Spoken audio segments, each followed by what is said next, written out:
El sínodo de la sinodalidad, es casi increíble decirlo, ha terminado, pero el proceso continúa. Para saber qué sigue, estamos con Jonathan Little, director senior del National Catholic Register. Jonathan, bienvenido al programa. Great to be with you. Si es que Jonathan terminó la asamblea sinodal, pero ¿qué podemos esperar viendo hacia adelante? Bueno, exactamente, el documento final del sínodo ha sido aprobado por el Papa Francisco, pero en realidad se presenta más como un comienzo que como un final. Hay varias propuestas en el documento para iniciar. En efecto, una reforma sinodal de la Iglesia Católica en aras de la evangelización. Así que se están analizando las estructuras de la Iglesia, las relaciones entre los obispos y los laicos y una serie de otros procesos y organismos de la Iglesia y de alguna manera planteando la pregunta cómo pueden volverse más participativos, cómo pueden volverse más inclusivos, con algunos cambios potenciales grandes, pienso, en el derecho canónico.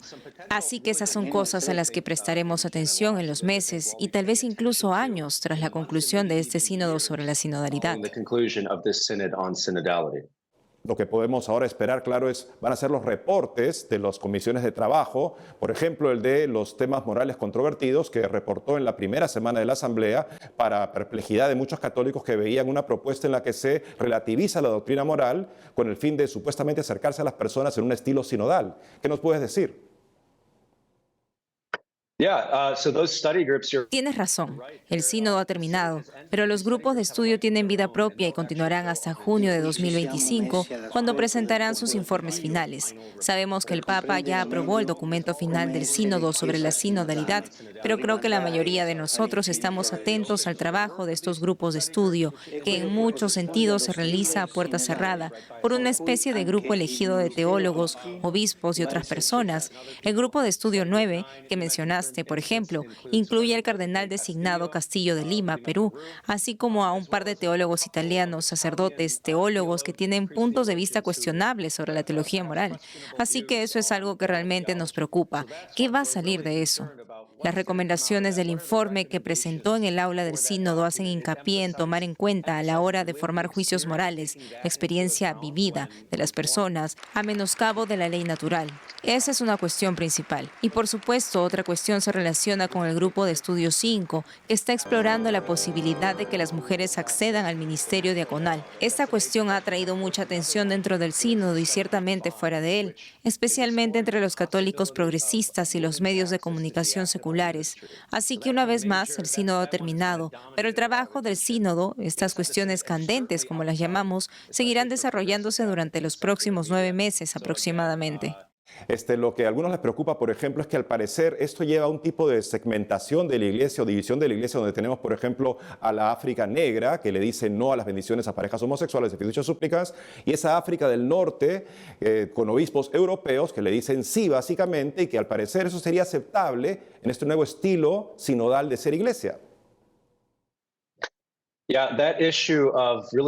Sí, la cuestión de descentralizar la autoridad doctrinal fue quizás la más polémica en el aula del sínodo del pasado mes de octubre. Sabemos que se está considerando una propuesta para dar autoridad doctrinal a las conferencias episcopales, es decir, a las conferencias episcopales de diferentes naciones, y sabemos que hubo un rechazo significativo por parte de varios delegados que advirtieron que si se hace esto, se corre el riesgo de fracturar la unidad de la Iglesia. Y un ejemplo muy concreto que aparentemente surgió es que podría darse, por ejemplo, que lo que se considere un pecado en Polonia podría ser aprobado por los obispos del otro lado de la frontera en Alemania. Y por supuesto, esto es algo que nuestros hermanos y hermanas en las comunidades protestantes han experimentado. Pensemos en la comunidad anglicana, que actualmente está dividida por la cuestión que planteaste sobre la sexualidad, con África separándose de Europa Occidental. Así que hay mucha preocupación al respecto y hubo rechazo en el aula del sínodo. De lo que sabemos, el documento final aborda esta cuestión. Parece que la Asamblea llegó a la conclusión de que reconoce que las conferencias episcopales son una especie de herramienta pastoral importante en un contexto local y pide un estudio más profundo de cuál es exactamente su autoridad doctrinal y disciplinaria, no un nuevo grupo de estudio dedicado al tema, sino que simplemente dice que es algo que debemos seguir estudiando.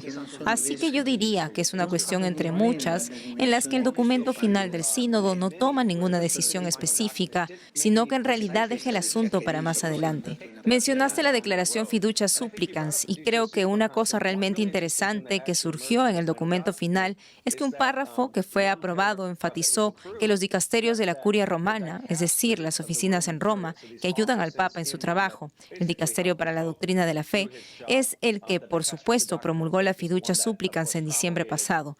El documento dice que estos dicasterios necesitan hacer un mejor trabajo de consulta a los obispos de todo el mundo, lo que creo que fue una de las principales quejas sobre Fiducia Supplicans, que fue como una bomba lanzada justo antes de Navidad y especialmente causó mucha consternación y dificultad en el África subsahariana, pero también en todo el mundo. Bueno, estamos contentos de que estés ahí, Jonathan, y observando lo que sucede. Gracias por haber estado con nosotros. My pleasure. El gusto es mío.